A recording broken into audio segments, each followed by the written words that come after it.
Muito boa noite, sejam todos muito bem-vindos para o nosso curso Aprendizes do Evangelho.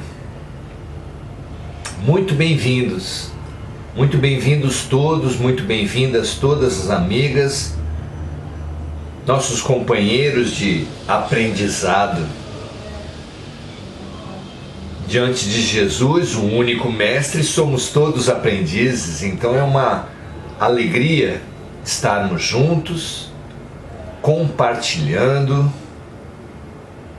as inspirações que vêm a cada um. Para você que está vindo pela primeira vez, o curso Aprendizes do Evangelho possibilita essa entrada livre. Saiba que nós vamos fazer uma oração, hoje estudar o capítulo 16 do Evangelho segundo o Espiritismo, e depois, na parte final, permutar, trocar os comentários, as observações que as pessoas deixarem nos comentários dessa postagem. Fique à vontade, seja muito bem-vindo, estejamos todos nessa posição fundamental que é de sermos aprendizes do Evangelho. Assim seja. Muito boa noite, Sônia, Mônica, Paula, Eduardo, Beth, Andréia, Cláudia, Sônia, Miriam, todos muito bem-vindos, Sabrina, a esse nosso momento de comunhão. Sentemo-nos bem nas nossas cadeiras, respiremos fundo, visualizando uma inspiração de luz e uma expiração de sombras.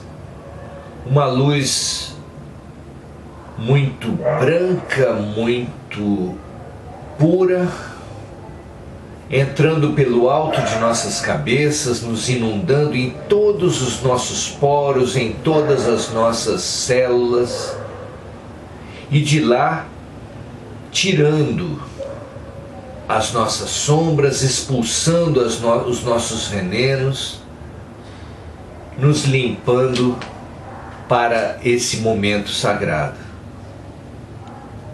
Que Deus nos ajude a falarmos o que precisa ser falado, a ouvirmos o que precisa ser ouvido e nos propormos a transformação, porque Jesus sem transformação é ilusão. E isso nós não podemos mais permitir nas nossas vidas. Que Jesus seja o caminho, que Jesus seja a verdade, que Jesus seja para nós a própria vida. Assim seja, graças a Deus. Muito bom. Hoje estaremos no capítulo 16. Não se pode servir a Deus e a Mamon. Esse capítulo é muito instigante, muito necessário, já que ele vem falar da questão do dinheiro. Nós temos idolatrado tanto dinheiro na nossa sociedade, nas nossas vidas, num extremo, ou demonizado o dinheiro no outro, que parece que nós só temos essas duas alternativas extremadas. Nada em excesso, disse o oráculo de Delfos. Caminho do meio, disse Siddhartha Gautama. E nós aqui precisamos também perceber as tristezas, as infelicidades desses excessos e buscar esse ponto de equilíbrio. É isso que hoje nós vimos objetivar. Vamos buscar. Vamos lá? É claro que essa idolatria ao dinheiro, como se o dinheiro pudesse comprar qualquer coisa, é doentia. É mentira que o dinheiro compra qualquer coisa. É absurdo submeter a própria religião, as próprias graças de Deus, a dízimos, a doações, a matéria e ao dinheiro. É um absurdo que precisa ser superado, extirpado das nossas vidas. Mas também os votos de pobreza, as demonizações do dinheiro que nós tantas vezes promovemos nas nossas vidas, também são pontos de desequilíbrio que precisam ser superados por todos nós. Por que demonizar o dinheiro? O que representa para Jesus essa negação do dinheiro? O que representa para Jesus a idolatria do dinheiro, não é? Aqui, no primeiro trecho selecionado por Kardec nesse capítulo 16, não se pode servir a Deus e a Mamon, está exatamente a passagem que dá o título ao capítulo, dizendo assim, lá em Lucas capítulo 16, versículo 13: ninguém pode servir a dois senhores, porque ou odiará um e amará o outro, ou se afeiçoará a um e desprezará o outro. Não podeis servir ao mesmo tempo a Deus e a Mamon. Algumas traduções dizem a Deus e ao dinheiro. Para algumas pessoas esse trecho justifica a demonização do dinheiro, a negação do dinheiro, mas na nossa visão não é assim. Quando Jesus fala não se pode servir a Deus e ao dinheiro, essa palavra servir parece ser a chave de um outro entendimento a respeito dessa passagem. Servir quer dizer se submeter, quer dizer subserviência, quer dizer submissão total a um senhor. Será que nós podemos colocar Deus e o dinheiro no mesmo patamar? Será que a gente pode submeter totalmente à lógica do dinheiro? Ou seja, tudo pode ser comprado, inclusive nossas ideias, nossas posições, nossos princípios, nossa honra? Será que isso faz bem para nós? Será que tem feito bem para a humanidade? Já que é uma ideia que na prática vem prevalecendo há muito tempo? É claro que a gente não pode servir ao dinheiro da mesma maneira que a gente serve a Deus. A gente não pode se submeter, se entregar como se o dinheiro fosse o princípio maior de nossas vidas, para nossas famílias, para tudo. Claro que não. Mas isso não quer dizer, Jesus com isso não disse que devemos negar ou demonizar o dinheiro. Disse apenas que não se pode se submeter à lógica do dinheiro como precisamos nos submeter à lógica do amor, à lógica de Deus. Percebido o sentido da palavra servir, a ideia que está contida em servir, a gente percebe que não há dilema qualquer. Em outra passagem ele fala que não pede a Deus pelos discípulos que os tires do mundo, mas que eles estando do mundo não sejam do mundo. É uma lógica semelhante a essa passagem.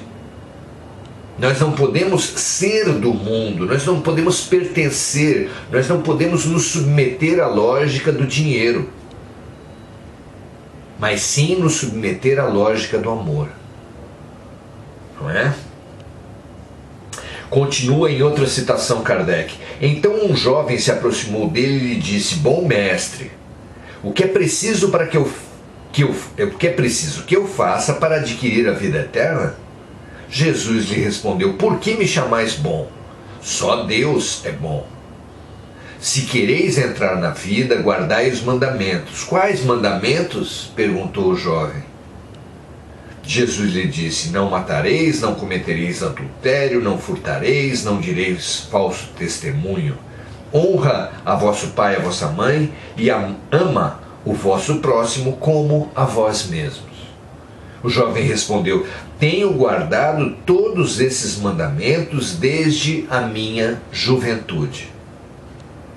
Que me falta ainda? Jesus lhe disse: que se quereis ser perfeito, ide, vende o que tendes e dai-o aos pobres, e tereis um tesouro no céu. Depois vinde e siga-me. O jovem, ouvindo essas palavras, foi-se embora muito triste, porque tinha grandes bens. E Jesus disse aos seus discípulos: em verdade vos digo que é bem difícil que um rico entre no reino dos céus. Digo-vos ainda uma vez, é mais fácil um camelo passar pelo buraco de uma agulha do que um rico entrar no reino dos céus. Essa passagem está em Mateus capítulo 19, de 16 a 24, em Lucas capítulo 18, versículos de 18 a 25, e em Marcos capítulo 10, versículos de 17 a 25.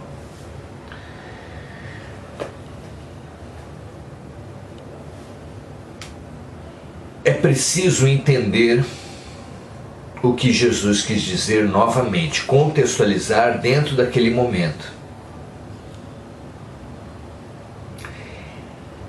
No momento, na época de Jesus, havia uma corda que se fazia com pelos de camelo. Os pelos muito duros faziam com que essa corda ficasse com pelos saindo dela que eram muito fortes, mais ou menos como as nossas cordas de sisal, que tem aquelas fibras grossas saindo do meio da corda. Essas cordas, essas linhas de pelo de camelo eram chamadas popularmente de camelos. Me dê 5 metros de camelo, preciso de um camelo para amarrar esse embrulho. Claro que não era o animal, claro que era a corda, que era efetivamente muito difícil de ser colocada numa agulha, porque ao tentar colocá-la, esses pelos que saíam da corda dificultavam muito a colocação. Mas fica claro que Jesus, assim, não quis dizer que seria impossível a um rico entrar no reino dos céus, mas sim muito difícil. Porque se ele quisesse dizer um animal, é totalmente impossível que o animal camelo passe por uma agulha. Mas uma corda feita com fios de camelo, apesar de muito difícil, não é impossível passar por uma agulha de tapeceiro, por uma agulha de tecelão. Não é?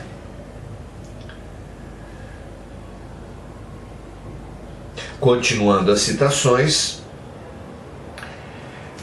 Kardec seleciona mais um trecho interessante: guardar-se da avareza. Então um homem lhe disse do meio da multidão: mestre, dizei a meu irmão que divida comigo a herança que nos coube. Mas Jesus lhe disse: ó homem, quem me estabeleceu para vos julgar ou para fazer vossas partilhas? Depois lhe disse: tende cuidado em vos guardar de toda a avareza, porque em qualquer abundância que o homem esteja, sua vida não depende dos bens que ele possua. As nossas vidas, por mais que assim pareça, não depende dos bens que nós possuamos. Não depende mesmo do dinheiro. A história mostra que o dinheiro é uma tecnologia relativamente recente na história da humanidade. Ou seja, a humanidade existia, aprendia, se desenvolvia, trabalhava e se mantinha sem o dinheiro. Através de trocas hoje conhecidas como escambo. As pessoas trocavam uma galinha por 1 quilo de carne ou um corte de tecido por 2 peixes. Esse escambo, onde não havia nada que intermediasse as trocas, persistiu por muito tempo na história humana, na história das relações comerciais do homem. E ainda hoje acontece em algum grau por todas as sociedades. Então, não deixemos naturalizar nas nossas mentes que só é possível viver sob a lógica do dinheiro. Hoje, a economia solidária resgata a ideia do escambo para fazer moedas alternativas, para fazer galpões de trocas solidárias, e essa tecnologia é muito interessante, especialmente para as comunidades que desprovidas de recursos financeiros.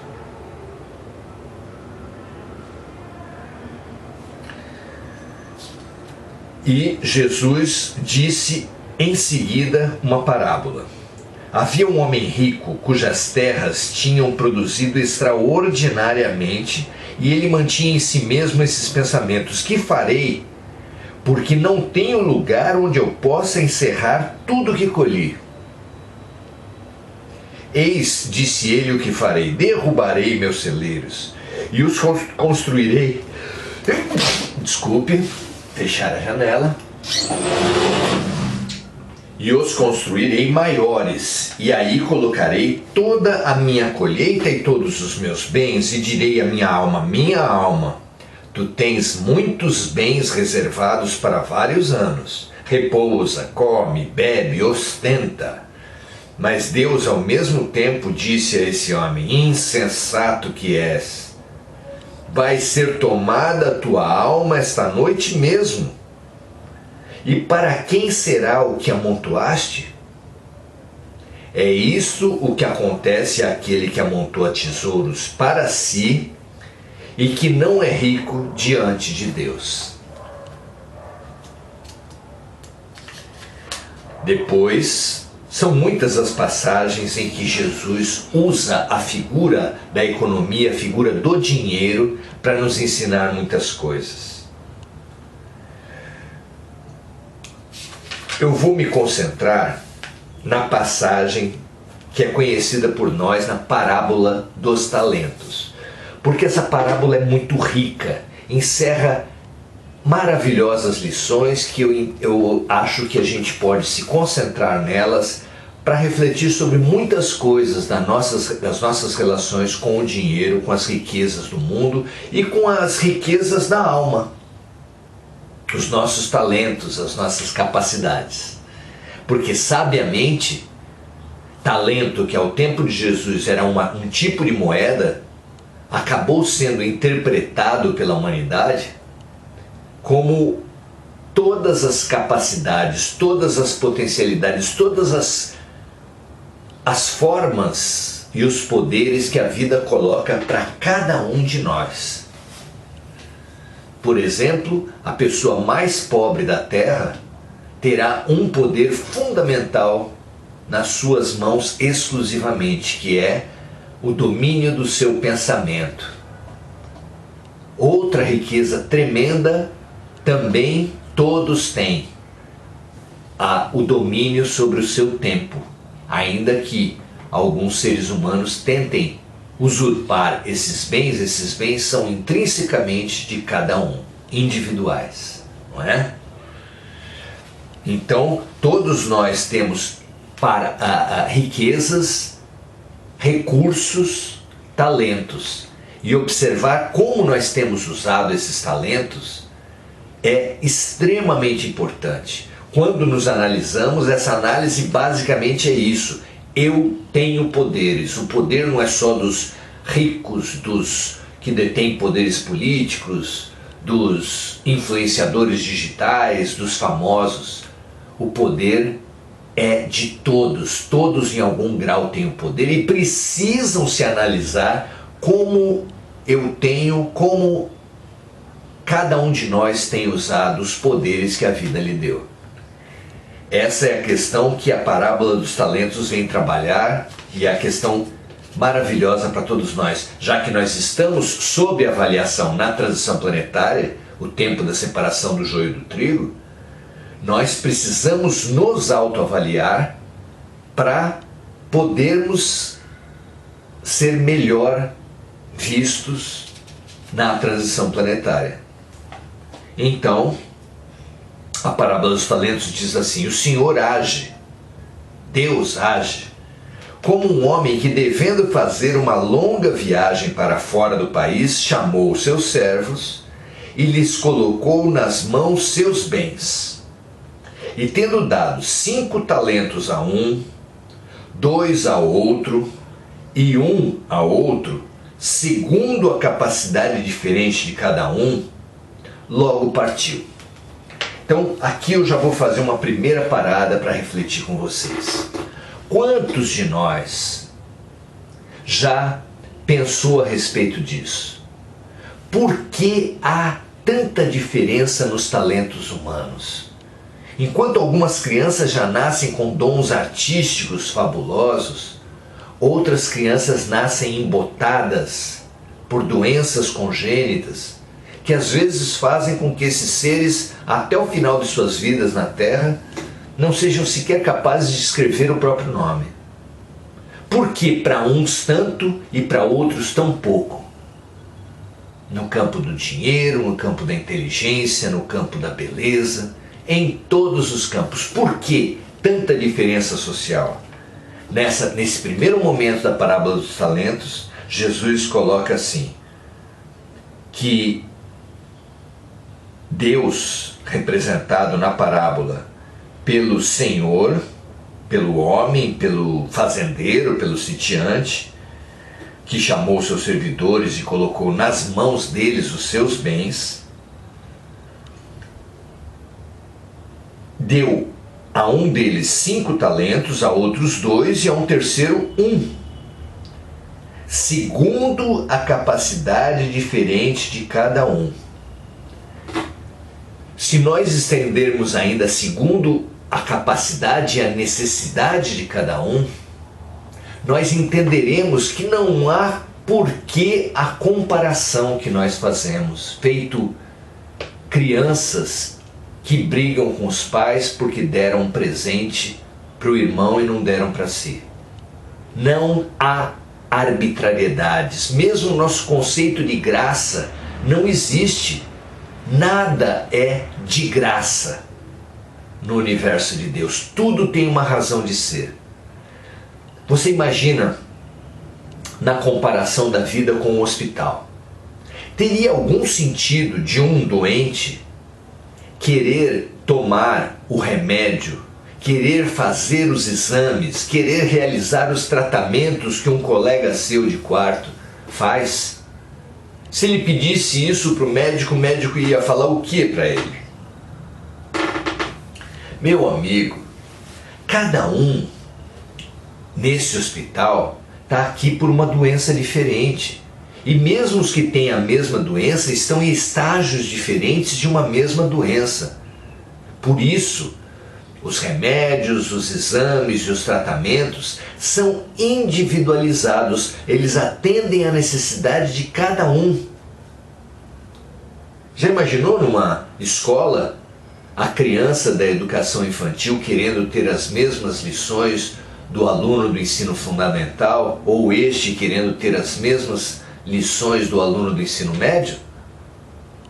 Se pedisse isso para o diretor da escola, ia ouvir a mesma resposta, basicamente, que o médico deu ao doente invejoso dos remédios do seu vizinho.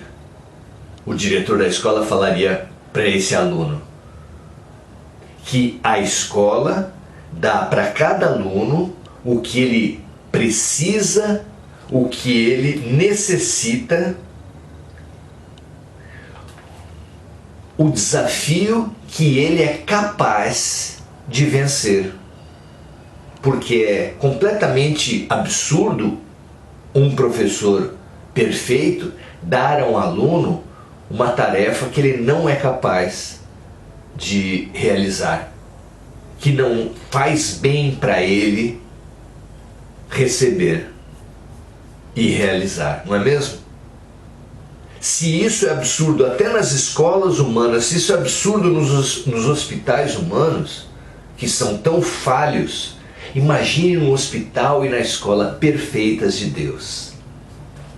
Já essa primeira parte já nos ajuda a acalentar muito o coração, porque mata, numa perspectiva maior, as diferenças sociais. E para quem ainda assim não consegue entender as muitas diferenças, coloque a sua análise na perspectiva da eternidade, abrangendo as vidas sucessivas, a lei de ação e reação. Ali você vai perceber que absurdos, para quem não tem essa visão mais ampla, passam a ser inteligíveis. Que a criança, por exemplo, que é abusada sexualmente em tenra idade, que é realmente uma violência inominável, ela não está sofrendo uma injustiça. Ela talvez tenha sido em outras vidas um abusador sexual de crianças que se recusou a se reconciliar, a se transformar, a se arrepender, a se modificar, a ser solidário com as suas vítimas, a se transformar. E assim só deixou a didática divina a posição de colocar-se no lugar do outro. Caminho fabuloso proposto pela psicologia com o nome de empatia, proposto por Jesus a todos nós como um nome de compaixão. A empatia é uma técnica e a compaixão são técnicas muito difíceis para o homem primitivo que somos nós. E por isso a vida às vezes precisa colocar-nos no lugar do outro fisicamente, já que nós temos tanta má vontade para nos colocarmos mentalmente, afetivamente, espiritualmente no lugar uns dos outros.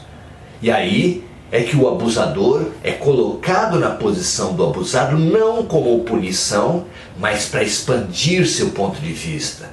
E o branco racista às vezes precisa renascer como negro para que ele entenda que não há raças superiores e inferiores. E assim os ricos com relação aos pobres, os homens com relação às mulheres, os de uma nação em relação a outra, os de uma religião em relação a outra, todas as diferenças são pontos de vista diferentes. Todas. E frequentar, sermos colocados nesse ponto de vista, aumenta a nossa compreensão, amplia a nossa visão de mundo, expande a nossa consciência. É para isso que existe a reencarnação, e não como o inferno dos espíritas ou a punição de Deus, não é?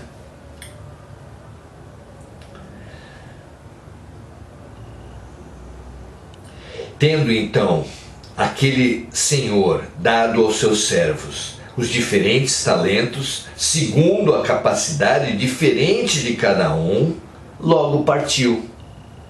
Aquele, pois, que tinha recebido 5 talentos, foi-se embora, negociou com seu dinheiro e ganhou outros 5 talentos. Aquele que havia recebido 2, ganhou da mesma forma outros 2 talentos.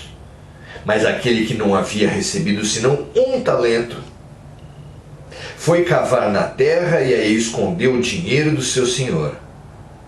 Muito tempo depois, o senhor desses servidores, tendo retornado, pediu-lhes conta. E aquele que havia recebido 5 talentos veio-lhe apresentar 5 outros, dizendo-lhe: Senhor, me havíeis colocado 5 talentos nas mãos, eis aqui 5 outros que ganhei. Seu senhor lhe respondeu: Bom e fiel servidor, porque fostes fiel em pouca coisa, eu vos estabelecerei sobre muitas outras. Entrai no gozo do vosso Senhor. Aquele que havia recebido 2 talentos, veio logo se apresentar a ele, dizendo: Senhor, me havias colocado 2 talentos nas mãos. Eis aqui 2 outros que ganhei. Seu senhor lhe respondeu: bom e fiel servidor, porque fostes fiel em pouca coisa, eu vos estabelecerei sobre muitas outras. Entrai no gozo do vosso Senhor.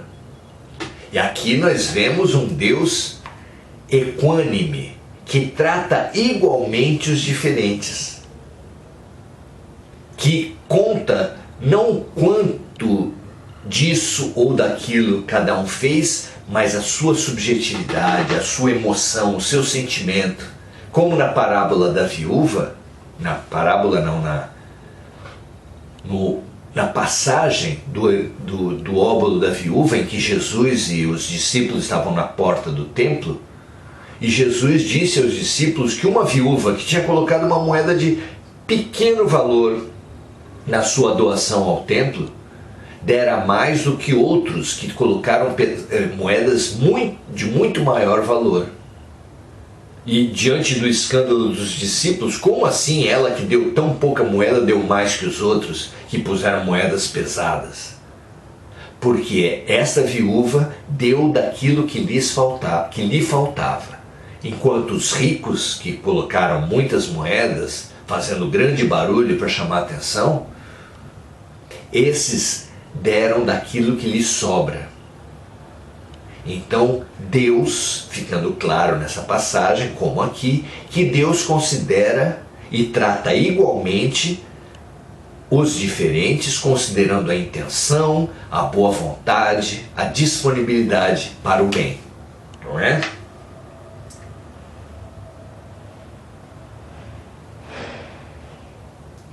Aquele que não havia, continuando a parábola dos talentos, aquele que não havia recebido senão 1 talento, veio em seguida e lhe disse: Senhor, sei que sois um homem duro, que ceifais onde não haveis semeado e colheis onde nada haveis empregado.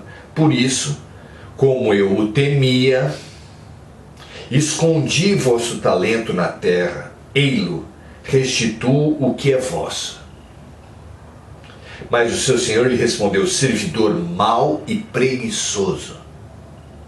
Sabias que ceifo onde não semeei e que colho onde nada empreguei? Devíeis, pois, colocar meu dinheiro na mão dos banqueiros, a fim de que, no meu retorno, eu retirasse com juro o que era meu. Se lhe tire, pois, o talento que tem e dê-no àquele que tem 10 talentos. Porquanto dar-se-á a todos aqueles que já têm, e eles serão cumulados de bens, mas para aquele que nada tem, tirar-se-lhe-á mesmo o que pareça ter. E que se lance esse servidor inútil nas trevas exteriores, ali haverá choro e ranger de dentes. Muitos significados aqui. Por que aquele que enterrou os talentos foi o que recebeu apenas 1 talento e não de 5 ou de 2 talentos? Porque quem tem poucos talentos, quem tem poucas capacidades afloradas, porque potencialmente somos todos deuses, mas na prática nós somos muito diferentes, afloramos capacidades muito diferentes uns dos outros. Aquele que tem muitos talentos aflorados é uma alma mais vivida, mais madura, enquanto que a que tem poucos talentos aflorados viveu pouco, se desenvolveu pouco. É um ser mais primitivo. Por isso teve a compreensão mais equivocada. E por que ele teve a compreensão equivocada? Qual é o grande equívoco que faz um servo ser considerado por Deus e por Jesus um servo mau e preguiçoso? O medo. O servo mau e preguiçoso disse aqui na parábola que enterrou, que manteve enterrados seus talentos, por temer ao seu Senhor. Como eu o temia, escondi vosso talento na terra. Quantos de nós não temos enterrado, escondido nossos talentos na terra? Pense bem, quantos não temos desperdiçado nossos talentos? Inutilizado, deixado de dar sequência a eles. Comecemos então por aqueles talentos universais que eu tinha citado antes, tempo e dinheiro, não, tempo e pensamento. Quem não se pega muitas vezes pensando bobagens, pensando inutilidades? Não é? Quem, da mesma forma, não se pega também gastando seu tempo com situações inúteis? Tempo e pensamento são muito desperdiçados na nossa vida. Mas também, além dele, o dinheiro, a natureza é um recurso muito desperdiçado. As amizades, as relações humanas são muito desperdiçadas. A oportunidade sublime, riquíssima colocada na família é muito desperdiçada. A gente vem para se reconciliar, vem para se reabilitar, vem para aprender a perdoar e compreender, e muitas vezes aumenta ainda mais os débitos, os rancores, as mágoas, as culpas. É ou não é um tremendo desperdício? Então, nós somos chamados nessa parábola a termos coragem, a coragem de bem destinar os nossos talentos, as nossas riquezas, os recursos que a vida nos coloca às mãos. Temos que reconhecer que todos eles vêm de Deus, que todos eles só nos são colocados por uma concessão de Deus para que nessa tarefa de bem utilizar nossos talentos, nós desenvolvamos a capacidade ética, o senso moral imprescindível para a boa utilização de todos os nossos recursos, para pleno desenvolvimento de todas as nossas potencialidades, que não são poucas, ao contrário, as nossas potencialidades são infinitas. Por que os profetas disseram e Jesus ratificou: vós sois deuses? Porque Jesus disse aos discípulos que eles fariam tudo o que ele, Jesus, fez e mais. Porque nós somos plenos de capacidades, plenos, infinitas possibilidades, sendo necessário que usemos bem, para quem for bem no pouco, disse Jesus nessa parábola, vá recebendo aos poucos mais possibilidades. Enquanto que aquele que foi mal no pouco, até o que ele pensa possuir lhe será tirado. Parece injustiça? Não é. É a ação de maior zelo, maior cuidado. Se um pai está fazendo um concerto e o seu filho pega uma das suas ferramentas e acaba machucando o seu irmão com essa ferramenta, o que esse pai vai fazer? Se não retirar aquela ferramenta da mão do menino que machucou o irmão, até que ele possa ganhar capacidade de manusear aquele tipo de ferramenta. Não é assim? Não falei que eram muitas as riquezas dessa parábola? Maravilhoso reler, estudem, vão a fundo nesse capítulo, porque ele vai falar de temas como a utilidade providencial da fortuna, provas da riqueza e da miséria, como são difíceis de passar as provas da riqueza e da miséria, como é necessário nós sabermos bem utilizar os nossos talentos, não é? Desigualdade das riquezas, nós já falamos aqui, mas é claro que Kardec vai desenvolver isso com muito mais profundidade. Nas instruções dos espíritos, os amigos espirituais nos vêm falar da verdadeira propriedade, do que nós somos realmente proprietários, já que todo o resto nos é tirado das mãos, até mesmo o corpo. Nem nosso corpo nos pertence, porque é retirado com a morte, não é? O que é a nossa verdadeira propriedade? Vale a pena ler e refletir sobre ele. Depois, o outro item que os espíritos nos passam é o emprego da fortuna. Depois, o desprendimento dos bens terrenos. Porque se os bens terrenos não são problemas, o que é problema neles? Que nós nos prendemos, nós nos apegamos aos bens terrenos e assim ficamos escravos. Os relatos dos espíritos dão conta de espíritos, seres desencarnados, que então já faleceram e que permanecem décadas, às vezes séculos, grudados em cofres, em riquezas, em papéis, por apego, deixando de se desenvolver, deixando de crescer, tentando proteger ou garantir para si riquezas que ele nem mais pode utilizar por já não estar mais encarnado. Olha para onde vai o apego, a prisão aos bens terrenos. É um estudo fantástico para nós estudarmos. O capítulo todo é essencial para quem quiser bem utilizar os seus recursos, os seus talentos. E todos nós precisamos bem utilizar, como a gente disse no início, esses talentos e esses recursos, essas possibilidades que a vida nos colocou nas mãos. Porque é bem utilizando esses recursos que nós receberemos mais, como foi colocado na parábola. O que você acha disso? Não é um estudo ultra necessário para todos nós, nesse momento?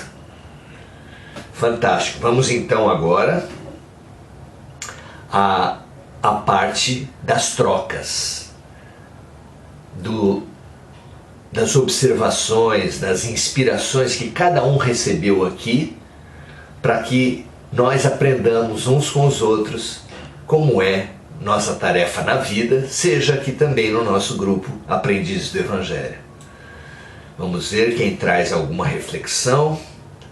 É realmente fundamental que nós nos interestimulemos, sirvamos uns aos outros. Nesse sentido, Sônia vem aqui lembrar de pessoas necessitadas, colocando seu nome aqui na certeza que os espíritos socorristas sempre aproveitam toda a oportunidade de comunhão com a luz para ajudar os necessitados do mundo. Muito legal, Sônia. Que todos façam isso, se não nos comentários, nos seus corações. Enderecem nos seus corações a luz que nos vem do alto nesse curso, para que ele seja também prestação de serviço, inundando, transbordando dos nossos corações os melhores sentimentos para alcançar todos os necessitados da Terra. Muito legal. Miriam, Sabrina, Maria José, Cristiane, Bárbara, todos muito bem-vindos. Sejam muito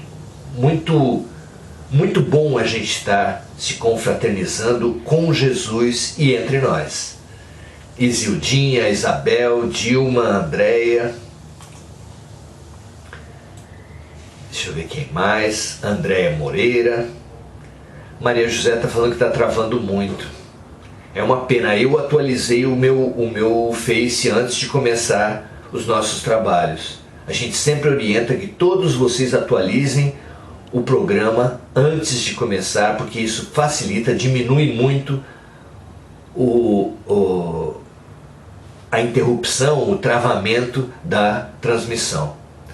Eliana Quiodo, Luciene, Miriam, A Miriam também está reclamando dessa mesma coisa. Experimentem sempre fazer isso antes de qualquer live, antes de qualquer transmissão, antes dos nossos cursos. Sueli dos Santos Rosa, nossa grande amiga, está aqui conosco, é sempre uma alegria. E a Miriam nos fala assim: acredito que temos uma certa dificuldade devido ao excesso de apego. Não só ao dinheiro, mas a muitas outras coisas. Sem dúvida, sem dúvida. Esse é o nosso tema. Não apenas apego ao dinheiro, às coisas, mas às nossas capacidades. Quem nunca teve um colega de escola que, apesar de saber mais que os outros, não estudava, não ensinava, não ajudava aqueles que não tinham compreendido uma lição? Isso é o quê? Avareza. Isso é apego, isso é vaidade, é orgulho. Todos nós temos, mas perceber isso e refletir sobre o momento que nós mesmos não nos apegamos, o momento que nós nos apegamos e que impedimos que o nosso conhecimento, os nossos talentos, o nosso amor flua. Exemplo máximo, o momento da morte de um ente querido. Por que nos infelicitar, nos deprimir e assim enviar, através do cordão umbilical do amor, enviar para os nossos queridos tanta sombra, tanta revolta? Por que isso?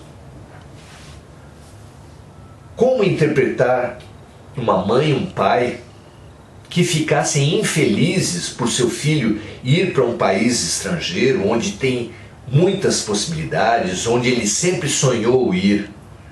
Algum pai ou alguma mãe ia ficar infeliz com a felicidade do seu filho? Claro que não. Claro que não. Nós precisamos compreender que aqueles que faleceram foram enviados para o melhor lugar, com as melhores companhias e as melhores tarefas, as melhores curas, os melhores aprendizados para esse momento da sua vida. E também você que ficou, também foi colocado diante de uma situação que também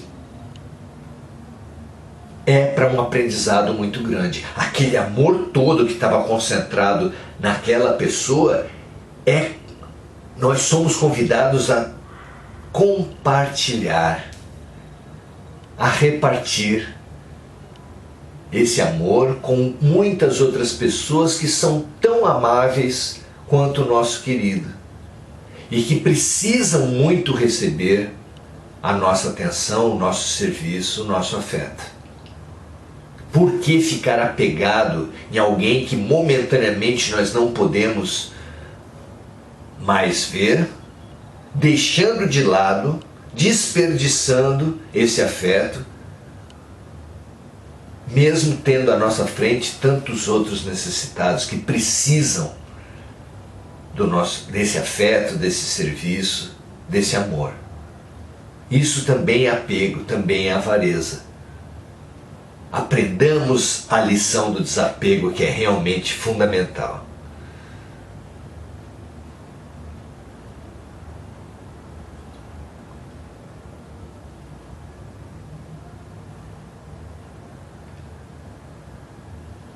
A Dilma nos fala assim: o recurso deve ser usado de acordo com a capacidade e a compreensão de cada um. Deus sempre faz isso. Deus sempre faz isso. Inclusive o recurso da dor é dado de acordo com a capacidade de cada um. Deus dá o frio conforme o cobertor, não é? Que a gente também saiba dispor dos nossos bens da melhor maneira possível. Bárbara nos diz: todos nós temos que usar e praticar conceitos como o reuso, a reciclagem, a economia circular, o desapego. Acredito que seja a nova ordem do mundo: menos consumo, mais consciência. Sem dúvida, muito legal, Bárbara, tua colocação. Usar menos papel é demandar menos corte de árvores, menos uso de terras para plantio de árvores para produção de papel, destinando mais terrenos para a produção, por exemplo, de alimentos, não é? E assim, os plásticos, a reutilização, a reciclagem, a redução do consumo de plásticos é tão importante para todos nós. Que mundo nós vamos deixar para os nossos filhos e nossos netos não é apenas o dinheiro deixado na conta bancária ou as propriedades que ele vai receber de herança. Quantas toneladas de plástico e de outros materiais desperdiçados por nós vamos deixar de herança para os nossos filhos e netos? Você gostaria de ter que responder para eles perante isso? Porque nossos filhos e netos vão ser muito mais conscientes do que nós e vão perguntar como foi possível que meus avós, meus bisavós fossem tão irresponsáveis que deixassem uma imensidão de lixo poluindo o lençol freático, o solo, o mar, o ar e até a estratosfera, porque temos muitas toneladas de lixo espacial à volta da Terra. Como foi possível que a nossa geração fosse tão irresponsável e tão suja perante as outras, não é? Muito legal esse pensamento, Bárbara, muito obrigado. A Sayonara fala: não me relaciono bem com o dinheiro, pois aprendi que era uma coisa suja. Perceber isso, Sayonara, é um grande passo para a transformação. O dinheiro é neutro, como uma faca que é fundamental na cozinha e terrível, benéfica na cozinha e terrível, maléfica na mão de um assassino. A internet, a mesma coisa. Ela não é boa nem ruim, depende de quem a manuseia. E o dinheiro é exatamente a mesma coisa. Não transfiramos para o dinheiro a sujeira que está no mau uso e naquele que usa mal o dinheiro, ou seja, em nós. Não é? Muito boa a sua observação também, Sayonara. O Eduardo fala: o desapego aos bens materiais não é fácil. É um aprendizado diário para a vida toda. É realmente isso, Eduardo, muito bem colocado. Eu gosto muito da experiência que todos nós passamos quando vamos mudar de casa. Quando nós vamos mudar de casa, nós abrimos nossos armários e vemos tudo que a gente guardou lá dentro, a gente se espanta de quanta inutilidade nós acumulamos. Jogamos fora sacos e sacos de inutilidades acumuladas. Por quê? Por que a nossa vida é tão pobre, mas tão pobre que nos sentimos protegidos quando nos rodeamos de trincheiras de inutilidades? Inutilidades que, colocadas no lugar certo, nas mãos certas, poderiam se transformar em utilidade para outras pessoas, na pior das hipóteses, em matéria-prima para outras elaborações e construções. Por que nós nos tornamos acumuladores de coisas materiais e de venenos mentais e espirituais como mágoas, culpas, medos, preconceitos? Por que nos apegar ao lixo? Não é? Muito legal, Eduardo, muito obrigado. Sueli: 3 anos para começar a entender, grande amigo. Como você disse várias vezes, amor em liberdade. Estou melhor, aos poucos. Muito legal isso, Sueli. Parabéns pela sua caminhada, que é de todos nós. Ninguém pode falar que conhece plenamente essa lição do desapego. Tanto é por isso que a morte é esse grande mito, esse grande fantasma que aterroriza a humanidade toda. Por apego à vida. Ora, se você visse um amigo seu absolutamente desesperado e ele lhe falasse que o seu desespero era porque uma roupa sua, depois dele usar por 10 anos, estava gasta, não dava mais para ser usada, o que você diria para ele? Meu amigo, Quando a gente compra uma roupa, a gente já sabe que ela tem um tempo limitado. Essa durou bastante, 10 anos. Por que se desesperar por ter que trocar a roupa? Roupa não pode ser um apego. Você vai lá e compra outra. E a mesma coisa é o corpo material. Por que nos desesperarmos com a perda de um corpo material se ele é apenas uma vestimenta do espírito? Quando nós perdermos o corpo material, nós receberemos outro corpo para reencarnarmos novamente. Nós todos. Independente do que tenhamos feito. Não é? Sermos alçados a essa perspectiva reduz esse apego às coisas que agora estão aqui, daqui a pouco não estarão mais. Não entregueis os vossos corações, disse Jesus, aquilo que a traça rói, a ferrugem corrói, os ladrões levam. Coloqueis vossos tesouros no céu. Não é? Essa lição é fantástica e sempre útil. Beth Figueiredo. As redes sociais, ao mesmo tempo que nos permitem ver coisas edificantes a exercitar a empatia, promovem também a inveja. Muitos exploram o consumismo, utilizam a caridade como moeda para visibilidade e sucesso. Outros criam ambições por objetos muitas vezes desnecessários. Eu sou adepta do minimalismo, o pouco necessário. Como lidar com todas essas armadilhas? Parabéns pela ideia da simplicidade. No final da fabulosa oração Prece de Cáritas, o Espírito de Cáritas nos ensina a dizer assim, a pedir a Deus, dai-nos a simplicidade que fará de nossas almas o espelho onde há de refletir a vossa santa e divina imagem. Olha a importância da simplicidade como conquista espiritual. Foi na simplicidade que Gandhi deixou um grande legado de paz para a humanidade. Foi na ideia da simplicidade, vivendo no deserto, comendo gafanhotos e mel de abelhas, se vestindo com roupas de animais, que João Batista, o maior entre os nascidos de mulher, segundo Jesus, fez o seu maravilhoso trabalho de preparação do terreno para o Mestre. E foi na simplicidade, sem ter uma pedra onde recostar a cabeça, que Jesus desenvolveu todo o seu trabalho.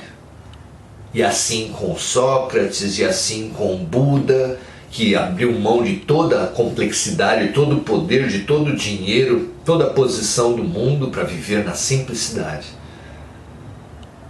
Nós que nos dizemos seguidores dele e construímos palácios em nome de Buda, palácios em nome de Jesus, provamos que não entendemos nada.